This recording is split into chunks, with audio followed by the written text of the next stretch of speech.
छठा बाब। मोहरे।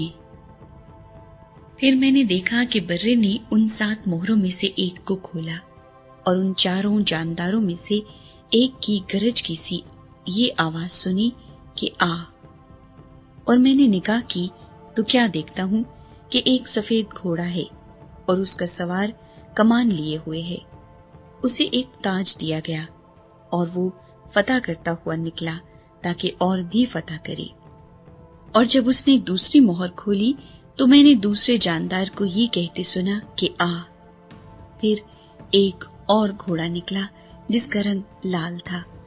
उसके सवार को ये इख्तियार दिया गया कि जमीन पर से सुलह उठा ले ताकि लोग एक दूसरे को कत्ल करें, और उसे एक बड़ी तलवार दी गई।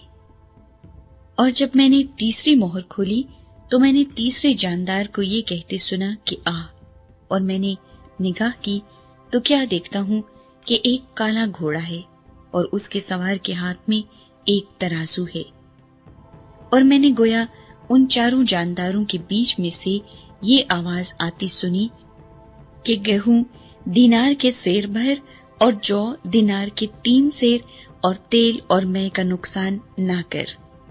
और जब उसने चौथी मोहर खोली तो मैंने चौथे जानदार को ये कहते सुना कि आ।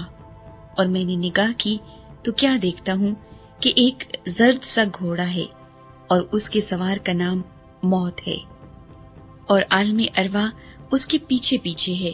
और इनको चौथाई जमीन पर ये इख्तियार दिया गया कि तलवार और काल और वबा और जमीन के दरिंदों से लोगों को हलाक करे। और जब उसने 5वीं मोहर खोली तो मैंने कुर्बानगाह के नीचे उनकी रूहें देखी जो खुदा के कलाम के सबब से और गवाही पर कायम रहने के बाइस मारे गए थे। और वो बड़ी आवाज से चिल्ला कर बोली कि ऐ मालिक, ऐ कदूस व बरहक, तू कब तक इंसाफ ना करेगा और जमीन के रहने वालों से हमारे खून का बदला ना लेगा। और उनमें से हर एक को सफेद जामा दिया गया और उनसे कहा गया कि और थोड़ी मुद्दत आराम करो, जब तक कि तुम्हारी हम खिदमत और भाइयों का भी शुमार पूरा न हो ले जो तुम्हारी तरह कत्ल होने वाले हैं। और जब उसने 6ठी मोहर खोली तो मैंने देखा कि एक बड़ा भूचाल आया और सूरज कमल की मानिंद काला और सारा चांद खून सा हो गया। और आसमान के सितारे इस तरह जमीन पर गिर पड़े जिस तरह जोर की आंधी से हिलकर इंजीर के दरख्त में से कच्चे फल गिर पड़ते हैं। और आसमान इस तरह सिरक गया जिस तरह मकतूब लपेटने से सिरक जाता है, और हर एक पहाड़ और टापू अपनी जगह से टल गया।